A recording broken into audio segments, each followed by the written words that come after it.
Sementara adiknya baru kelas 4 SD dan kelas 1 SD.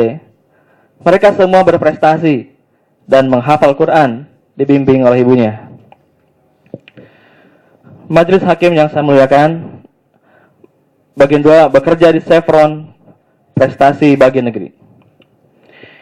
Saya bekerja di PT Chevron Pacific Indonesia atau PT CPI mulai Juni 1999, sebulan setelah anak kembar 3 kami lahir. Saya yakin setiap pekerjaan adalah mulia karena untuk memenuhi kebutuhan hidup keluarga. Seperti kami juga yang bekerja di perusahaan kontraktor kontrak kerjasama atau KKKS yang bermitra dengan pemerintah Indonesia melalui SKK Migas atau dulu Migas dengan sistem kontrak bagi hasil atau Production Sharing Contract atau PSC. Pembagian hasilnya dalam bentuk produksi minyak. PT CPI menghasilkan produksi minyak sekitar 350.000 barrel per hari, senilai sekitar 30 juta dolar atau 300 miliar sehari. Sebagai seorang tim leader produksi di sepertiga bagian Minas, saya pun merasa bangga bekerja di tim produksi yang lebih dari 6 tahun ini. Dalam struktur organisasi SLS, saya sebagai pimpinan terendah, tapi terdepan karena langsung mengurus minyak. Saya memimpin sekitar 60 orang operator yang sehari-harinya mengoperasikan peralatan dan fasilitas produksi minyak, mulai dari kepala sumur minyak, pemipaan, pengangkut minyak ke stasiun pengumpul, proses pemisahan minyak dari material yang terbawanya seperti air dan gas di stasiun pengumpul, dan mengirimkan minyak ke pipa utama menuju stasiun penimbunan di Dumai. Kami berkomitmen untuk menjaga dan mengoperasikan aset nasional yang dengan selamat dan taat terhadap peraturan. Contoh yang mudah bagi masyarakat menilai kami dalam mentaati peraturan adalah bagaimana budaya kami dalam menerapkan disiplin dan tata tertib berlalu lintas di wilayah operasi kami. Juga begitu cintanya kami terhadap negeri ini. Kami menyanyikan lagu Indonesia Raya di setiap awal pertemuan pegawai bulanan. Bahkan saya bisa menyanyikan 3 kali lagu kebangsaan Indonesia Raya ini karena operasi produksi kami bekerja 24 jam sehari sepanjang tahun dengan 3 shift kerja, sehingga pertemuan bulannya di 3 waktu yang berbeda. Saya yakin tidak banyak perusahaan migas yang melakukan seperti ini. Saya ditugaskan perusahaan sejak awal masuk di wilayah operasi Minas. Berbagai penugasan sebagai facility engineer, termasuk penugasan pengembangan kemampuan pegawai di Chevron Amerika pada tahun 2008 dan kembali ke Chevron Indonesia pada tahun 2009 di bagian produksi SLS. Sepanjang karir saya di Chevron, penugasan saya dalam pekerjaan tidak pernah mengurus perencanaan, pelelangan, pemilihan kontraktor, pembuatan kontrak, pengawasan kontrak, dan pembayaran kontrak proyek biomedasi PT CPI. Alhamdulillah, penghasilan saya yang hanya dari gaji di PT CPI ini bisa mencukupi kebutuhan hidup bersama istri dan anak-anak saya. Bahkan selain menabung, kami bisa membantu orang tua, saudara, anak-anak yatim, dan duafa. Alhamdulillah, saya dan istri mampu menunaikan ibadah haji pada tahun 2006. Di luar rutinitas kerja, saya ikut aktif di kegiatan Masjid Al-Fatah Minas, di mana saya menjadi pimpinannya. Kami mengurus sekolah playgroup, TK, dan madrasah untuk anak-anak masyarakat Minas. Kami mengkoordinasikan santunan anak-anak yatim dan bantuan duafa agar mereka tetap dapat sekolah minimal sampai SMA, termasuk pengobatan pada saat mereka atau orang tuanya sakit. Perhatian kami kepada ratusan anak-anak ini diharapkan menjadi andil kami dalam membangun bangsa yang lebih baik. Saya termasuk pendiri Lembaga Amil Zakat Nasional Kerajaan Chevron Indonesia atau LASNAS dan menjadi ketua cabang Minas. Saya pun pendiri dan pengasuh rumah hafalan Quran di Minas. Saya bergaul dekat dengan penghuni perumahan Komplek Minas maupun masyarakat di sekitar operasi kami, sehingga keberadaan saya bagi mereka sangat diperlukan dalam membantu kegiatan sosial kemasyarakatan. Masyarakat sering mengundang saya dalam acara pernikahan dan bahkan terkadang saya diminta memberi sambutan. Dalam hal kinerja saya bekerja di Chevron, hampir tiap tahun manajemen menilai saya termasuk pegawai yang berprestasi. Bahkan pada tahun 2008 saya terpilih dan masuk dalam Global Chevron Future Leader dari Indo-Asia Business Unit. Serangkaian rencana penugasan kerja untuk saya selaku Future Leader dipersiapkan perusahaan dan dimentori seorang pegawai senior ekspat dari Chevron Pusat. Kemudian pada proses seleksi tahunan Oktober 2011, saya terpilih untuk menempati posisi di bagian planning di Energy Technology Company, ETC, Chevron Amerika berkedudukan di Houston, Texas. Manajemen mengumumkannya pada pertengahan Januari 2012 dan efektif 1 April 2012. Jeda waktu sebelum keberangkatan ini, saya manfaatkan untuk mempersiapkan dan melakukan proses pengalihan tugas saya selaku tim leader produksi area 5 dan 6 di Minas. Pengganti saya sudah terpilih di akhir Februari 2012.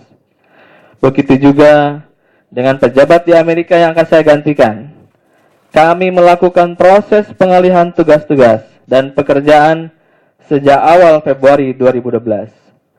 Saya dan keluarga pun berkemas-kemas menyortir barang-barang yang akan dibawa pindah, berpamitan dengan keluarga dan teman-teman, termasuk anak-anak di sekolahnya.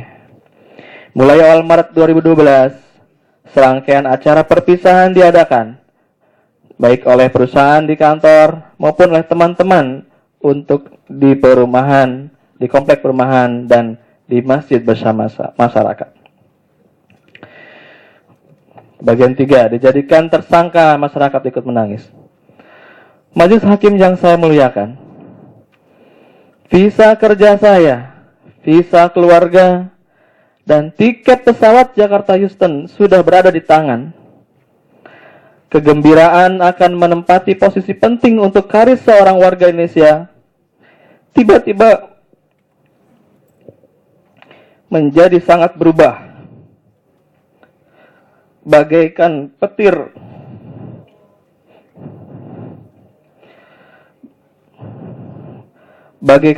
di siang bolong. Tidak ada hujan, tidak ada angin sebelumnya. 2 minggu menjelang keberangkatan tersebut, tepatnya pada sore hari hari Jumat tanggal 16 Maret 2012, saya diberitahu teman dan kemudian saya lihat sendiri di website Kejaksaan Agung. Nama saya dan beberapa pegawai lainnya sangat jelas disebutkan sebagai tersangka korupsi kasus biomedasi Chevron. Saya sangat terkejut, tidak percaya, sedih, dan sungguh heran. Terduduk terenyak saya di depan komputer. Air mata meleleh dari mata saya. Tidak terbayangkan oleh saya stigma koruptor yang saat ini sangat buruk. Ternyata sekonyong-konyong datang dan menjadi cap di dahi saya. Kasus koruptor besar pada saat itu sedang menjadi kegelisahan besar di negeri ini. Tidak terbayang bagaimana caranya saya kok dapat disegolongkan dengan para koruptor tersebut. Kalau lidah ini, bagaimana menjelaskannya kepada istri, anak-anak, orang tua? teman-teman, tetangga, dan anggota masyarakat lainnya. Berita bermunculan di beberapa situs media internet dan koran. Korupsi dengan dugaan kerugian negara mencapai triliunan rupiah saat itu. Saya tidak pernah dipanggil oleh Kejaksaan Agung untuk dimintai keterangan apapun tentang kasus ini sebelumnya. Bahkan saya tidak tahu sejak kapan ada penyelidikan kasus ini oleh Kejaksaan Agung di PT CPI. Manajemen pun bingung, tidak dapat menjelaskan keterkaitan saya dengan biro migrasi ini. Istri, anak-anak, dan orang tua saya menangis. Sangat sedih. Bahkan semua yang mengenal saya ikut prihatin dan menangis terhadap musibah yang saya alami ini.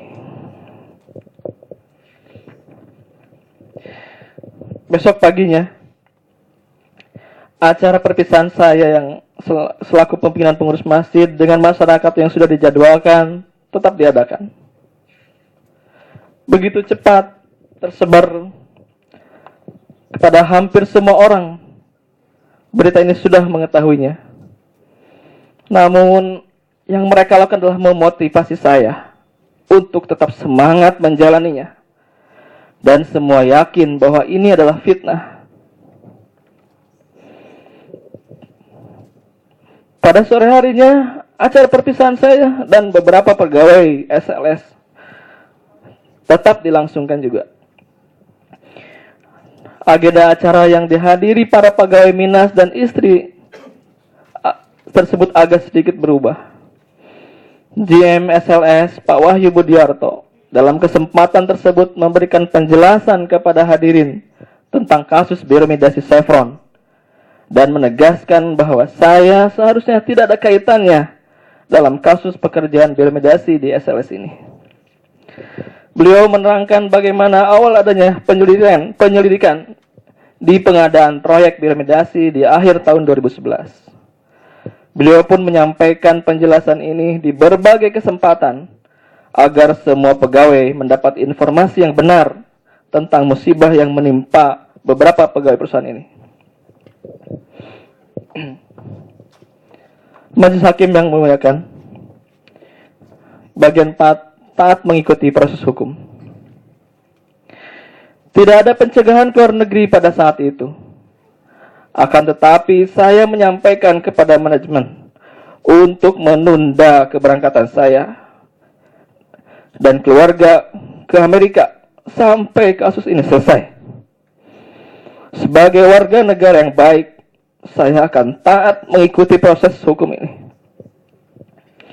2 minggu setelah ada pengumuman di internet, Kejaksaan Agung mengirimkan surat panggilan kepada semua tersangka untuk dimintai keterangan sebagai saksi. Saya pun memberikan keterangan untuk kali pertama itu dalam kasus ini sebagai saksi bagi 6 tersangka lainnya pada hari Kamis 29 Maret 2012 di ruang penyidik Gedung Bundar Kejaksaan Agung. Satu keterangan dibuat menjadi 6 BAP yang sama isinya, hanya berbeda nama peruntukan tersangkanya. Saya memberikan keterangan di depan penyidik. Saat memberikan keterangan di depan penyidik, saya pun mempertanyakan mengapa saya dijadikan tersangka